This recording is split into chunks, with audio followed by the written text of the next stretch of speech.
Bismillahirrahmanirrahim. Assalamu alaikum dear students. I am your English teacher Khalid Hussain. आज हम class 8 के लिए guided English के लेक्चर में lesson 30 she stoops to the conquer की exercise का नेक्स्ट पार्ट सॉल्व करेंगे। आज इस एक्सरसाइज में हम क्वेश्चन जी को सॉल्व करेंगे जो कि पेज नंबर 179 पर मौजूद है। तो आप अपनी बुक का पेज नंबर 179 खोल लीजिए और इस क्वेश्चन को गौर से समझने की कोशिश कीजिए। तो चलिए स्टार्ट करते हैं। Lesson number 30 she stoops to the conquer. आज हम इस लेसन की एक्सरसाइज का नेक्स्ट पार्ट सॉल्व करेंगे। आज इस एक्सरसाइज में हम क्वेश्चन जी को डिस्कस करेंगे। तो आइए इसकी स्टेटमेंट को पढ़ते हैं और इस क्वेश्चन को सॉल्व करते हैं। Rewrite these sentences. इन फिक्रात को दोबारा लिखिए एज इन द एग्जाम्पल्स, जिस तरह एग्जाम्पल्स में यानी मिसालों में लिखा गया है। तो मिसाल अगर हम देखें, एग्जाम्पल को देखें, we did our homework last night. हमने अपना होमवर्क यानी घर का काम, जिम्मिया काम गुज़िश्ता रात किया। तो इसे चेंज किया गया है वी आर टू हैव लगाकर। We are to have done our homework last night but we did not. हमें अपना घर का काम गुज़िश्ता रात को कर लेना चाहिए था लेकिन हमने ना किया। यानी इस पूरे क्वेश्चन में हमने आर टू हैव का इस्तेमाल करना है। आर टू हैव से मुराद चाहिए था। आर टू हैव का मतलब है चाहिए था, यानी किसी काम को कर लेना चाहिए था लेकिन उसने ना किया। इन पूरे सेंटेंसेस को हमने इन्हीं एग्जाम्पल्स के मुताबिक चेंज करना है। तो आइए पहले सेंटेंस को देखते हैं। फर्स्ट सेंटेंस को देखते हैं। Jain visited his grand mother. Jain visited his grand mother. Jain ने अपनी दादी अम्मा के यहाँ विजिट किया या जैन अपनी दादी अम्मा के यहाँ गया। तो इसे हम आर टू में इस तरह चेंज करेंगे। Jain are to have visited his grand mother but he did not. Jain को अपनी दादी अम्मा के यहाँ जाना चाहिए था लेकिन वो ना गया। सेकंड सेंटेंस को देखिए।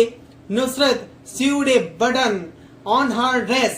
नुसरत ने अपने लिबास पर बटन लगाया, बटन को टांका या बटन लगाया। तो इसे आर टू में इस तरह तब्दील करेंगे। Nusrat are to have sewn a button on her dress but she did not।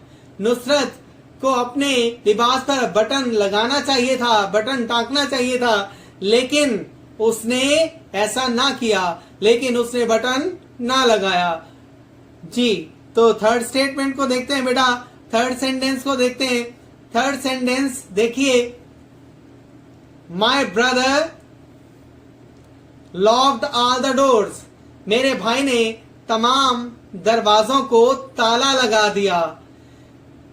तो इसका सोल्यूशन क्या करेंगे? My brother are to have locked all the doors but he did not. मेरे भाई को तमाम दरवाजों को ताला लगाना चाहिए था लेकिन उसने ना लगाया, लेकिन उसने ऐसा ना किया। फोर्थ सेंटेंस को देखिए। I gave the beggar some money. मैंने भिखारी को कुछ रकम दी, कुछ पैसे दिए। तो इसका सोल्यूशन बनेगा I ought to have given the beggar some money but I did not। मुझे भिखारी को कुछ रकम देनी चाहिए थी, कुछ पैसे देने चाहिए थे लेकिन मैंने ना दिए। फिफ्थ स्टेटमेंट को देखिए। Mother bought some more fruit। माँ ने कुछ मजीद फल खरीदे। तो इसका सोल्यूशन होगा mother ought to have bought some more fruit but she did not। माँ को मजीद फल खरीदने चाहिए थे, मजीद कुछ फल खरीदने चाहिए थे लेकिन उसने ना खरीदे। सिक्स्थ सेंटेंस को देखिए। Father went to a meeting. Father went to a meeting. वालिद मीटिंग पर गया। Father are to have gone to a meeting but he did not. Father यानी वालिद को मीटिंग पर जाना चाहिए था लेकिन वो ना गया। 7th सेंटेंस को देखिए, ही इन्फॉर्म्ड द पुलिस, उसे पुलिस को इतला देनी चाहिए थी। तो इसका सोल्यूशन बनेगा, ही ought to have informed the police but he did not, उसे पुलिस को इतला देनी चाहिए थी लेकिन उसने इतला ना दी। इसके बाद बेटा 8th सेंटेंस को देखते हैं। 8th सेंटेंस में my sister close the Windows, मेरी बहन ने खिड़कियां बंद कर दी। तो इसका सोल्यूशन बनेगा, my sister ought to have closed the windows but she did not, मेरी बहन को खिड़कियां बंद कर देनी चाहिए थी लेकिन उसने बंद ना की। 9th सेंटेंस को देखिए, I finished reading my library book, मैंने अपनी लाइब्रेरी की किताब का मुतालिया खत्म कर दिया। मैंने अपनी लाइब्रेरी की किताब पढ़ना खत्म कर दी। तो इसका सोल्यूशन बनेगा, आई ought to have finished reading my library book but I did not, मुझे अपनी लाइब्रेरी की किताब का मुतालिया खत्म कर देना चाहिए था लेकिन मैंने खत्म ना किया। 10th सेंटेंस देखिए, we finished these exercises, हमने ये मशकें खत्म कर दी।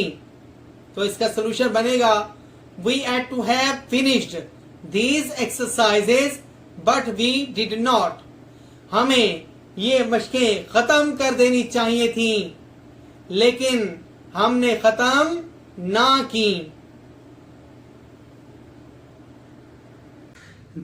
जी तो अजीज तलबा, ये था हमारा आज का लेक्चर। उम्मीद करता हूं कि इस लेक्चर से मुतल्लिक तमाम कंसेप्ट्स आपको क्लियर हो चुके होंगे। फिर भी अगर आपके जहन में किसी किस्म का कोई सवाल या कोई मुश्किल दरपेश हो तो आप मेरे नंबर पर मुझसे रब्ता कर सकते हैं। बराए करम हमारे YouTube चैनल्स को लाजमी सब्सक्राइब करते रहा करें ताकि इस तरह के इंफॉर्मेटिव और एजुकेशनल लेक्चर्स आप तक पहुंचते रहें। Thank you.